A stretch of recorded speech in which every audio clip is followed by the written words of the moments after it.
This podcast is part of E2C Network, where we share the whole Auburn experience.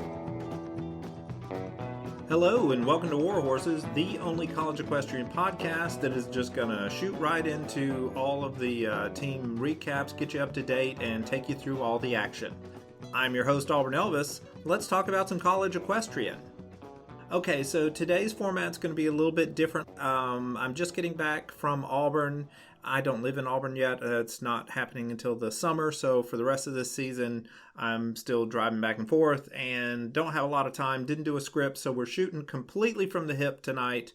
And here's what we're going to do.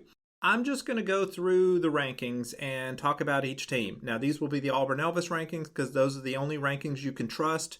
You cannot trust the NCEA rankings. They're just mind-boggling. So let's jump right into it. And what we'll do is we're going to talk about each team. I'm going to tell you what has happened, what you should think about this team, and what is going to happen in the near future for them. So looking at the Auburn Elvis rankings, of course, the number one team in the nation has been SMU.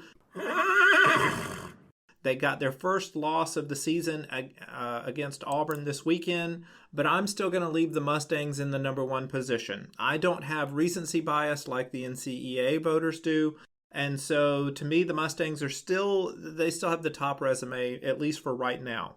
Now, what we've seen is, particularly this past weekend, SMU is really good, y'all. They went through a gauntlet that no other team has gone through this season, and they almost pulled it off. On Thursday, they went to South Carolina. I felt like they were going to do pretty well. The stats certainly thought that. Now, of course, when you go on the road, things are a lot more difficult, except that in South Carolina's case, they tend to do better on the road than at home, and it kind of showed. SMU beat them 13-7, and they were pretty much in control the whole time. So that happened on Thursday. The very next day, SMU went to Georgia. That one was much closer. Again, I thought that was going to be very close, maybe a 1 or 2 points separating both teams. I thought SMU was going to win. They did win, but it was very close. Georgia almost pulled off that upset. So then the next day, SMU went to Auburn on Saturday, and again, the stats liked SMU, but each SEC meet that they were involved in did bring their stats down closer to earth. So by the time that the Auburn meet matchups were announced, that one looked pretty even. There were a lot of toss-ups that could go either way. Well, at this one being at home, a lot of those went Auburn's way. Auburn ended up getting the big victory there, 15-5. So this was a pretty big victory, the first loss for SMU, and I'm sure the NCEA voters are going to overreact and bump the Mustangs way on down. They don't need to do that. Leave them at number one because really no team in the country would have been able to do that unscathed. Even Auburn, TCU wouldn't have been able to do it. Nobody would have been able to go through that slate without picking up a loss. So good job to the Mustangs. Now, coming up next for them, let me look ahead. They've got a meet where they're going on the road to Baylor. That'll be a little tough, but I think that's going to be somewhere in between the South Carolina meet and the Georgia meet. I think they'll win. It'll be a couple of points. They won't run away with it, but they also won't. I don't think they'll lose that one. So good job for them there. Thursday, Friday, Saturday, Sunday. Yeah, that takes care of SMU. Okay, so now let's talk about the number two team in the nation. So this one's pretty tough. Do I move Auburn up to number two? Do I keep TCU at number two, even though they did lose? Well, they were on the road at Oklahoma State. It was very close. They beat Oklahoma State when they were at home. So what I'm going to do is they only have 2 losses just like Auburn does, but neither of their losses are as bad as one of Auburn's losses. So I'm going to leave TCU at number 2. Because again, I don't have recency bias like the NCEA voters do, so I'm going to leave those 2 teams where they are. But basically, we're gonna put a pin in those and say if they continue to lose, we might shuffle some teams around. But let's look at how TCU did this weekend. As I said, they went on the road to Oklahoma State. They picked up their second loss of the season there. It was very close, came down to the final ride or two. Oklahoma State won that one 11-9, but that was back and forth all day. Horned Frogs, you can be very proud of that. Again, going into Stillwater, that's a tough place. A lot of teams can't win there. Auburn didn't win there last year, so I mean it's tough. Georgia didn't win there this year. Very tough place. The only team that's won there this season is SMU. So there you go. That's part of the reason I'm keeping them up at number 1. So everybody, the Horned Frog fans, y'all can be very proud of your team.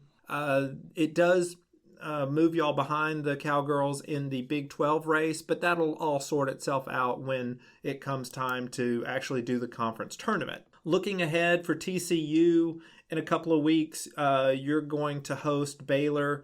I think you're going to win that one without too much problems, and that looks like the near future for you guys. So I'm going to leave TCU at number 2. Number 3 is Auburn. Now, I've had Auburn at number 4 for a while and had Texas A&M above them, but I have finally moved the Tigers up into number 3. That is, I feel like they're the number 3 team. And they may be better than that, but for right now, their resume is really suffering because of that UC Davis loss. Even though it was on the road, I'm still going to keep Auburn down here at number 3. The NCEA is probably going to make them 2 or 1 or 0 or something. I mean, they're just crazy. Anyway, so yeah, like we said, Auburn had a great weekend hosting SMU. Auburn now extends their winning streak to 28 home games. They have now home meets they have won in a row, stretching back 5 years. So I don't think anybody has ever done that in the history of the sport. It continues to be the longest home winning streak in history.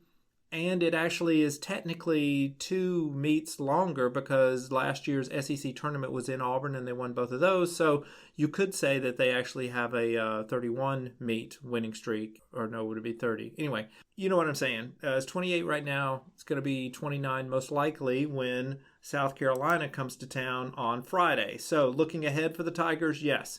They've got their final SEC meet against South Carolina. I think Auburn is going to take care of the Gamecocks.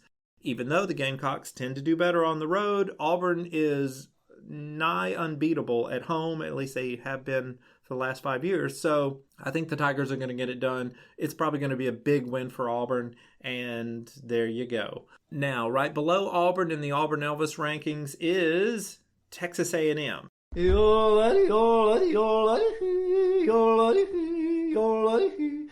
Aggies are a good team. It's just that when they go on the road, they might pick up a loss, and that's natural. So most teams do that. They have won at home. They beat the mess out of Auburn at home.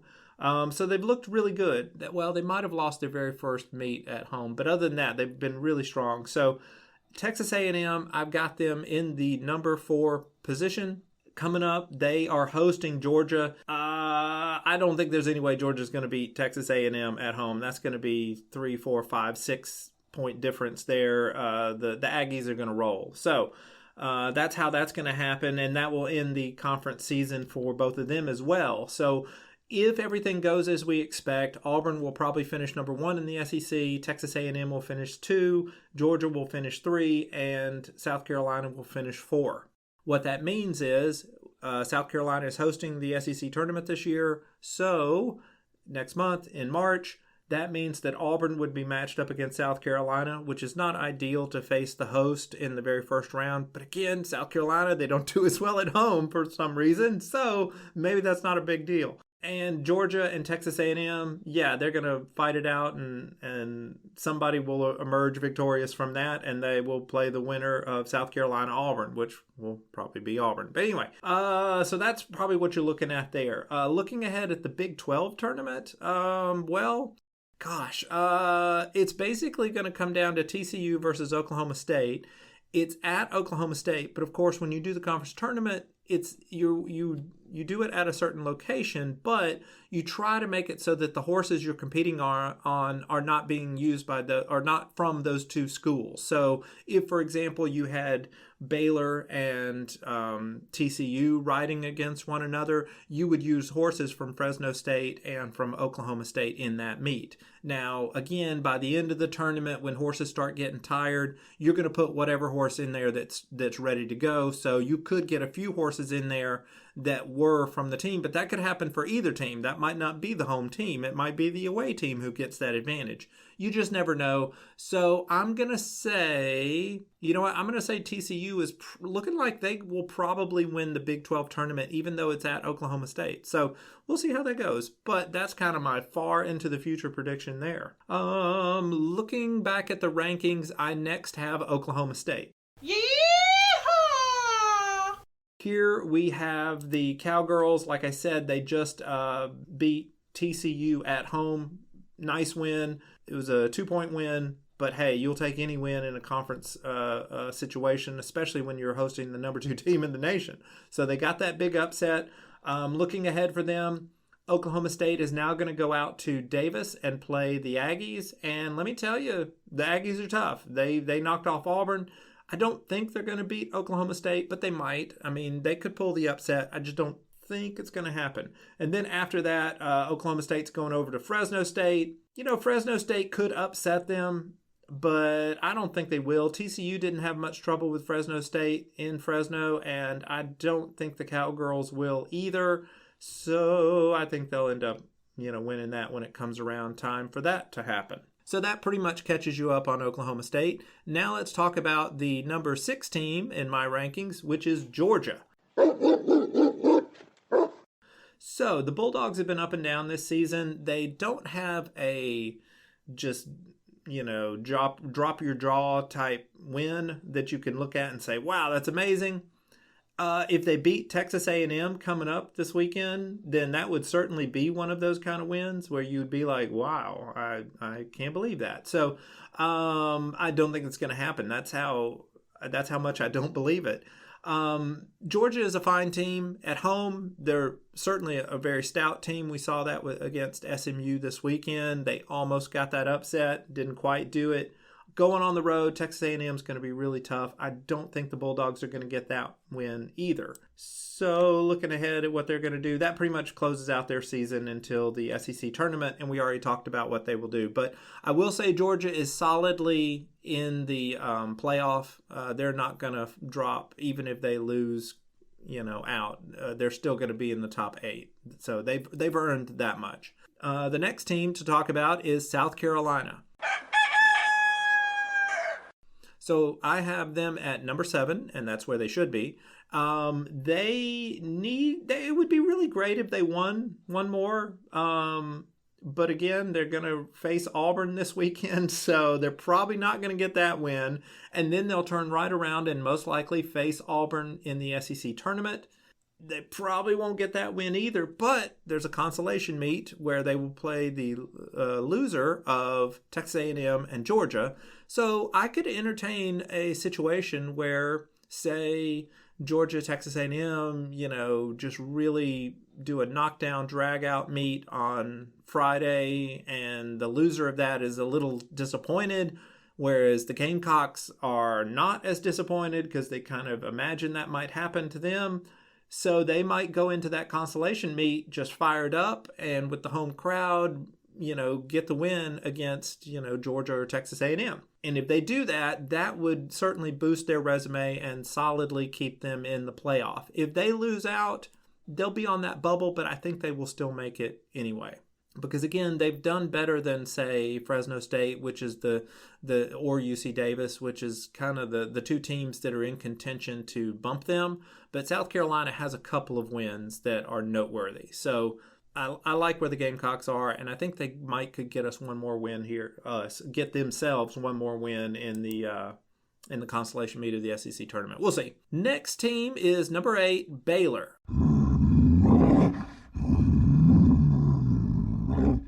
Okay, so the Bears have been flirting with the bubble all season. This weekend, let's see, what did they do? They were off this weekend. So, okay, they didn't lose. That's great. That's one way to do it. But no, they had like 1 or 2 good wins early, and then it sort of got worse and worse. Oh, they beat TCU. That's what it was. Yeah, early they beat TCU at home. Since then, they haven't looked super great. So, we'll see. what they've got coming up is they're hosting SMU. I've already talked about that. I think they're going to lose that. But if they pulled the upset, that'd be great. Then they're solidly in the postseason. And then after that, they're going to go on the road that same weekend and go to TCU, which is not a long trip for them by any means, but they will probably lose that. So that's going to be the end of Baylor's season. Even if they lose out, if they lose out, that does open the door for either Fresno State or UC Davis. I don't think that they'll get knocked out of the playoffs, but they might. I'll tell you, if UC Davis upsets Oklahoma State and Baylor loses out, even if the Baylor beats Fresno State, I will lobby hard for, and what I mean by beats Fresno State is I mean like in the consolation round of the Big 12 tournament, I would lobby hard for UC Davis to get in, because to upset Oklahoma State, I don't think Baylor did that even at home. So yeah, to me, UC Davis would then have two really good marquee wins over Auburn and Oklahoma State if that were to happen. So Baylor, you are not safe. You really need to win one, maybe two more meets just to be on the safe side. If you win one, if you win one and Oklahoma State beats UC Davis, you're probably safe. So also Oklahoma State has to beat Fresno State, so which probably will happen. So that's kind of your situation, Baylor. You are big fans of Oklahoma State this weekend. All right. Next, moving right along. Okay, let's talk about the teams that are right on the outside looking in, and that is UC Davis. Hello, you. They are the number 9 team in the nation in my rankings, which are the important ones. And the Aggies were supposed to have a meet this weekend, but then there was weather and all this up in Brookings, and nobody went, and so it didn't happen. So that's a shame, because they would have also ridden against UT Martin, and it would have settled who was better, although I know who was better. It's Davis. So we didn't get that, and we won't get that, and that's just the way things are. UT Martin is going to go up to South Dakota State apparently this Tuesday and ride. I think they will win that, which would be great for them. And then I think that pretty much ends. Nope, they're going to ride against Bridgewater College in a jump seat only meet. So, that's cool too later on. But basically their dual discipline season is going to end this weekend. I think the Skyhawks are going to get it done, and then they'll go into the ECAC tournament. I believe UC Davis is in the ECAC tournament. I don't know if that's a conference game.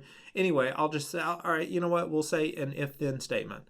If UC Davis is in the ECAC tournament, they will win it, and they will look really good, but the NCEA people might still shaft them. If they are not in that tournament, there's a very little chance that UC Davis would make it into the playoffs.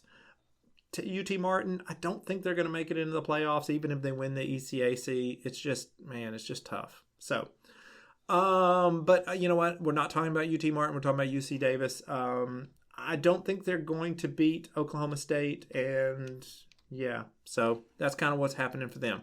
Fresno State is the number 10 team in the nation. Fresno State. Okay, so the Bulldogs, they only have like 1 or 2 wins here for the whole season.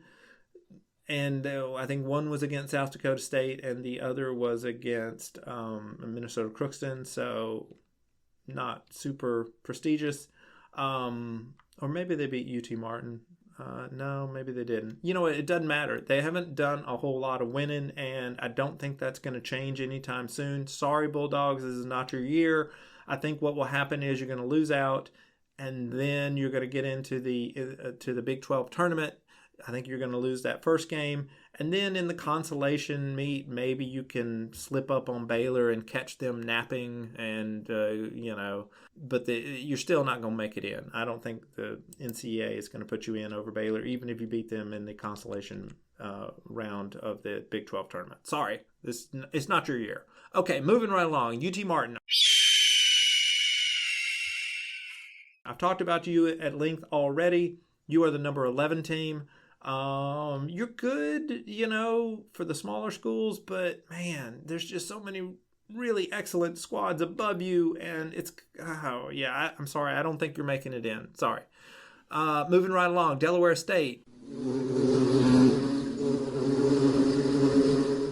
You know what? You have that upset victory over Georgia earlier in the fall, and you know what? That's kind of, I think you should just get a trophy for that, because that was the biggest win for your program, probably in program history. So, you know what?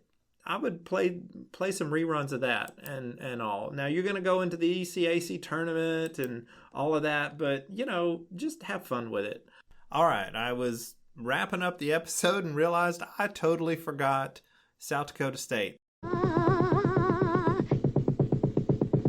The Jackrabbits, I would have them next here in this position, and they had a really good season for them. They hosted some pretty good meets. They won a couple of them against Minnesota Crookston, but came up short against other teams. That's kind of where they are right now. But they're a building program too, and they're coming along. So we'll see what happens with them in the future. But good season for them overall. They're about to head into the ECAC tournament, where we'll see how they do there. So good job, Jackrabbits.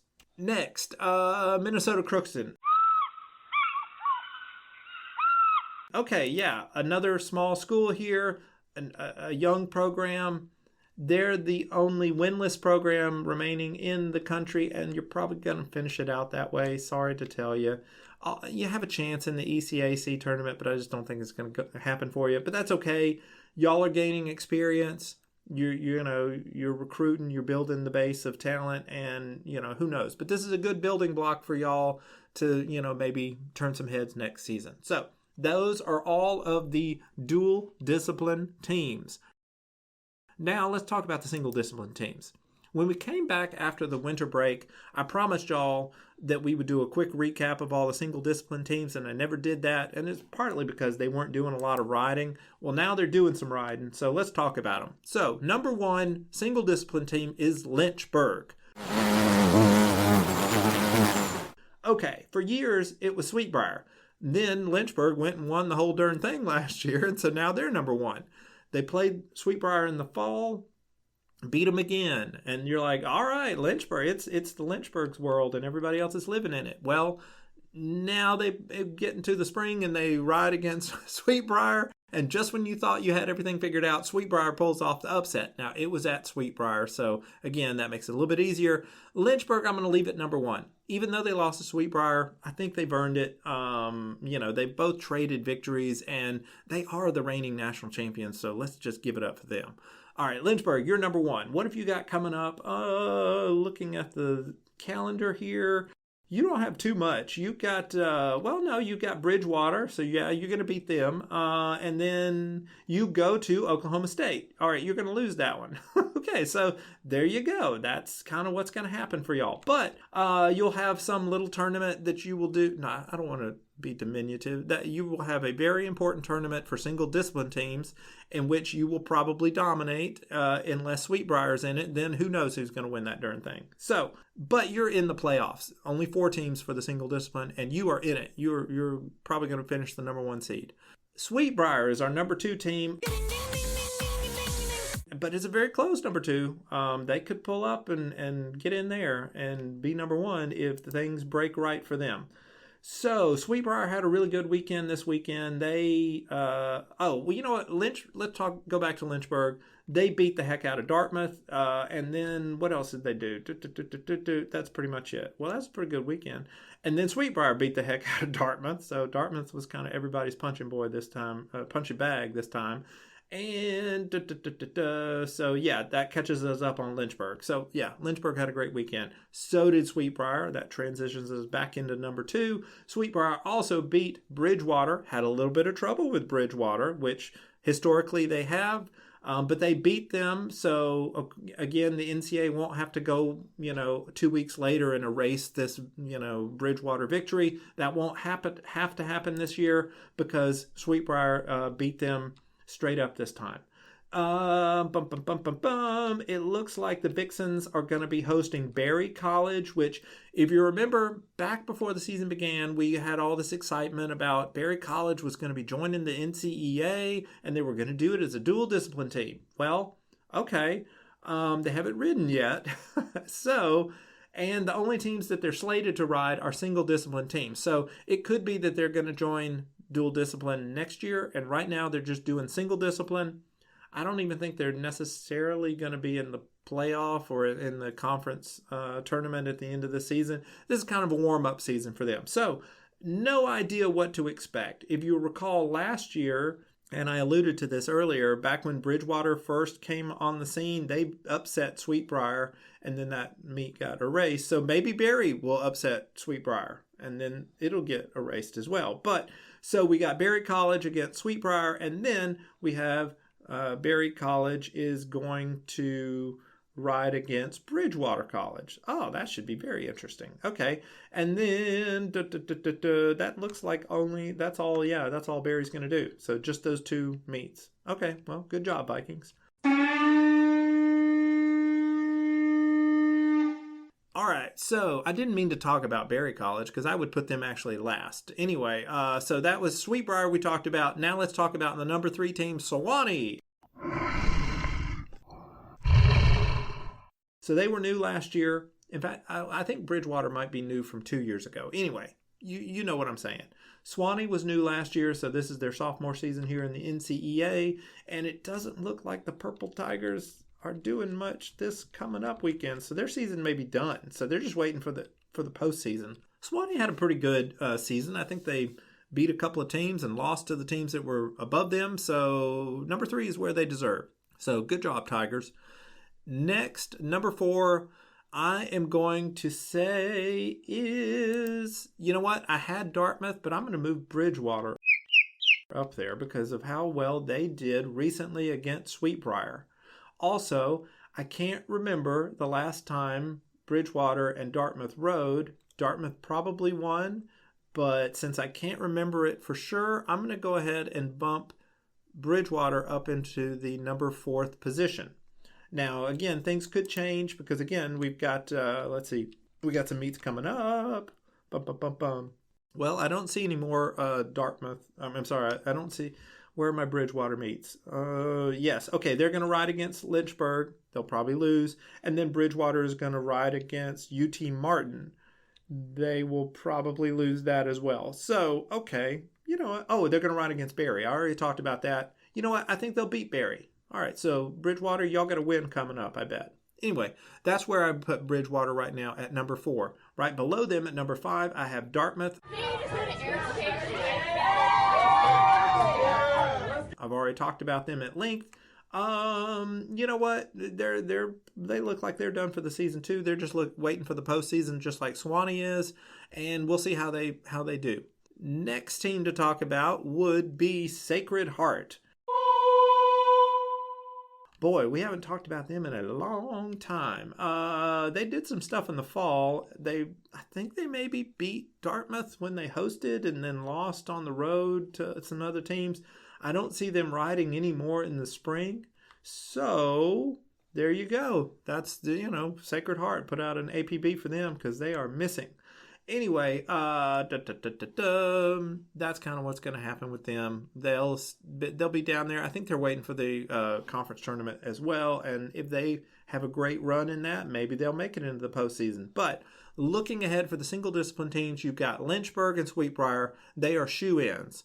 Sewanee, they went last year. They had a great, first year last year and got in. But they might not make it in this year. I mean, if Dartmouth gets hot or Sacred Heart or Bridgewater, if somebody gets hot in the conference tournament, Sewanee might get bumped. But Lynchburg and Sweetbriar are definitely in there. And the way Bridgewater rode against Sweetbriar, maybe they'll get in. We'll know. I don't know. But I'll be down there at Ocala and I'll figure it out eventually. That's what I'm projecting. Of course, we have no idea what's actually going to happen until we watch these meets. So I encourage everybody to follow along. Follow me on Twitter. Of course, I put out the matchups for all the big meets. I did really well this weekend and got almost all of them. Didn't get the Oklahoma State TCU one because I was at Auburn and I was doing well enough just to get the Auburn ones out. When you're on the road, it's hard to do all the digital stuff. Anyway, so this weekend will be very similar because I will be at Auburn again, but hey, there you go. But that final week I won't be anywhere, so maybe I'll get all those out. All that to say, follow along so that you kind of see who's favored to win in these matchups. It's a lot of fun. I'm having a lot of fun. I hope y'all are having a lot of fun.